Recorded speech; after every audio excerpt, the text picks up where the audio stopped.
Hi friends, వెనకటి పైన కదుతుంది. నేను మీకు కదుతుంది. నేర్చుకున్నామా? దాచండి, మైక్ తీయండి, తీయండి, తట్టకాయ తెచ్చుకోండి. 21వ సర్గ. విశ్వామిత్రుడు క్రుద్ధుడగుట, వశిష్ఠుని ఉపదేశము, దశరథుని అంగీకారము. సో ఇంకా పంపని ఎట్టి పరిస్థితుల్లో నేను పంపలేను రాముడిని అన్నారు కదా. విశ్వామిత్రుడి గారికి ఏమో కోపం వచ్చింది. సో వశిష్ఠ మహర్షి ఇక్కడ ఉపదేశం చేశారు. దశరథుడు రాముడిని పంపించడానికి అంగీకరించారు. అది ఎలాగనేది ఈ సర్గలో ఉంటుంది.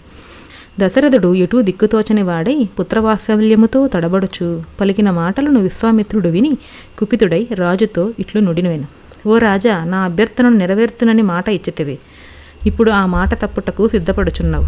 ఇట్లు ప్రతిజ్ఞాభంగమునకు ఒడిగట్టుట రఘువంశరాజులకు తగదు.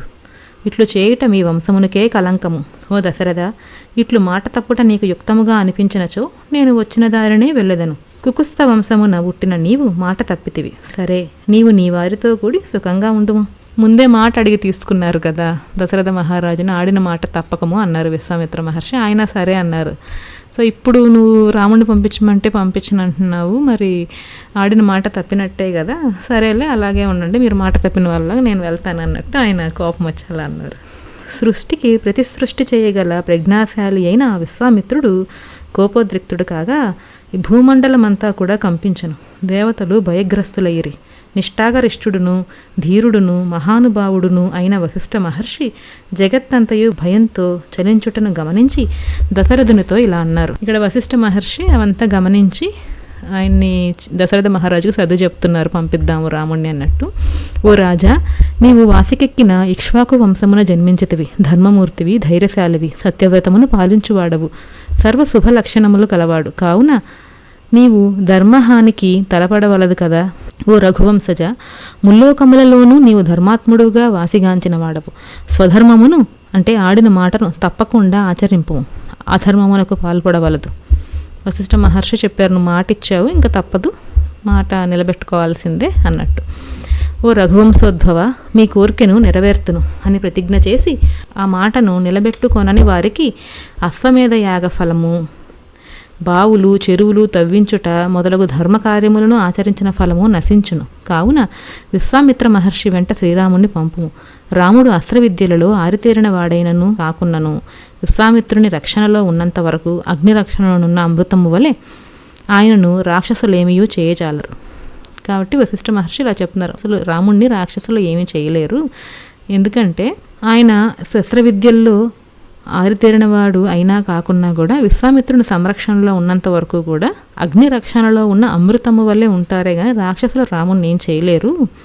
నువ్వు ఇలా ఆడిన మాట తప్పితే ఇంతకుముందు నువ్వు చేసిన అశ్వమేధ యాగం వల్ల వచ్చిన ఫలితము అవన్నీ కూడా నశిస్తాయి అని చెప్తున్నారు. ఈ విశ్వామిత్ర మహర్షి ఆకృతి దాల్చిన ధర్మము, గొప్ప శక్తి సామర్థ్యములు కలవాడు, మిక్కిలి ప్రజ్ఞాశాలి, ఈ లోకమునందలి తాపసులలో మేటి అయినవాడు, వివిధాస్త్ర ప్రయోగములను ఎరిగినవాడు, చరాచరాత్మకములు అయిన ఈ 3 లోకముల యందును ఈయనతో సాటి అయిన అస్త్రప్రయోగ కుశలుడు మరి ఒకడు లేనే లేడు, ఇక ముందు ఎవ్వరూ కూడా ఉండబోడు. దేవతలు, ఋషులు, అసురులు, రాక్షసులు, గంధర్వులు, యక్షులు, కిన్నరులు, నాగులు మొదలగు వారిలో ఎవ్వరూ కూడా విశ్వామిత్రునితో సమానమైన అస్త్రప్రయోగ నిపుణులు లేరు. పూర్వం విశ్వామిత్రుడు రాజ్యమును పరిపాలించుచుండగా కృషాస్వుడు అను ప్రజాపతి పరమ ధార్మికులైన తన కుమారులను అస్త్రరూపములలో ఆయనకు ఇచ్చివేసిన విశ్వామిత్రుడికి ఇచ్చేశారంటే ఇంకొక రాజు. కృషాశ్వుని యొక్క కొడుకులు దక్ష ప్రజాపతి యొక్క దౌహిత్రులు. వారు పెక్కు రూపములు గలవారు, మహావీరుడు, తేజస్శాలురు, జయమును కూర్చువారు. సో అవన్నీ కూడా అస్త్రరూపంలో విశ్వామిత్రునికి అంతకుముందు ఆ రాజు కూడా ఇచ్చారు. జయ, సుప్రభ అను దక్ష కన్యలు సుందరాంగులు. వారు ప్రకాశవంతములైన శత్రు సంహారకములైన 100 అస్త్రములను 100 అస్త్రశస్త్రములను సృష్టించరి. అసురు సైన్యములను సంహరించుటకై జయ అనునామె మిక్కిలి శక్తి సంపన్నురాలు, కామరూపులు, శ్రేష్ఠులు అయిన 50 మంది కుమారులను కనెను. సుప్రభ అను ఆమెయు సంహారులు అను పేరుగల 50 మంది పుత్రులను కనెను. వారు జయింపసఖ్యము కానివారు, అమోఘ పరాక్రమశాలురు, మిక్కిలి బలవంతులు. ఇదంతా వశిష్ఠ మహర్షి చెప్తున్నారు. జయ, సుప్రభ అని 2 దక్షకన్యలు ఉన్నారంట. వాళ్ళిద్దరికీ కూడా 50 మంది పిల్లలున్నారు. వాళ్ళు ఎలాంటి వాళ్ళంటే ఎలాంటి వాళ్ళని ఎదుర్కొనేవాళ్ళు, జయింపసఖ్యం కాని వాళ్ళు, వాళ్ళని ఎవరు కూడా ఓడించలేరు. అట్లాంటి పుత్రుల్ని కలవారు. వాళ్ళందరినీ కూడా అస్త్రముల రూపంలో విశ్వామిత్ర మహర్షికి అంతకుముందు ఇచ్చున్నారంట. కుశునిపుత్రుడైన ఈ విశ్వామిత్రుడు ఆ అస్త్రములన్నింటినీ పూర్తిగా ఎరుగును. అంతేకాదు ధర్మాత్ముడైన ఇతడు అపూర్వములైన అస్త్రములను కూడా సృష్టింపగలడు. ఇట్టి ప్రతిభామూర్తి అయిన విశ్వామిత్రుడు గొప్ప వీరుడు, మిక్కిలి వాసికెక్కినవాడు. కావున ఓ రాజా, ఈయన వెంట శ్రీరాముని పంపుటకు సందేహింపవలదు. విశ్వామిత్రుడు స్వయంగానే ఆ రాక్షసులను నిగ్రహింపగల సమర్థుడు.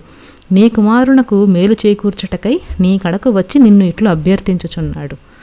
విశ్వామిత్రుడు ఆయనకు అన్ని అస్త్రములు తెలుసు, కొత్త అస్త్రాలను కూడా సృష్టించగలరు. అలాంటి ఆయన ఆ రాక్షసులను సంహరించగలడు. కాకపోతే రాముడికి మంచి చేద్దామని వచ్చి మిమ్మల్ని అభ్యర్థిస్తున్నారు. కాబట్టి శ్రీరాముడిని ఆయన వెంట పంపించండి. శ్రీరాముడికి ఎటువంటి ఆపద జరగదు. విశ్వామిత్ర మహర్షి శ్రీరాముని రక్షిస్తారు. కాబట్టి మీరు ఆలోచించకుండా శ్రీరాముడిని విశ్వామిత్ర మహర్షి వెంట పంపించండి అని వశిష్ఠ మహర్షి చెప్పారు. వశిష్ఠ మహర్షి యొక్క హితవచనములకు రఘువంశజుడైన దశరథుడు ప్రసన్న చిత్తుడై మిక్కిలి పొంగిపోయాను. అప్పుడు ఆయనకు కొంచెం ఉపశమనం కలిగింది దశరథ మహారాజుకి. సరేలే, ఓకే అనుకున్నారు.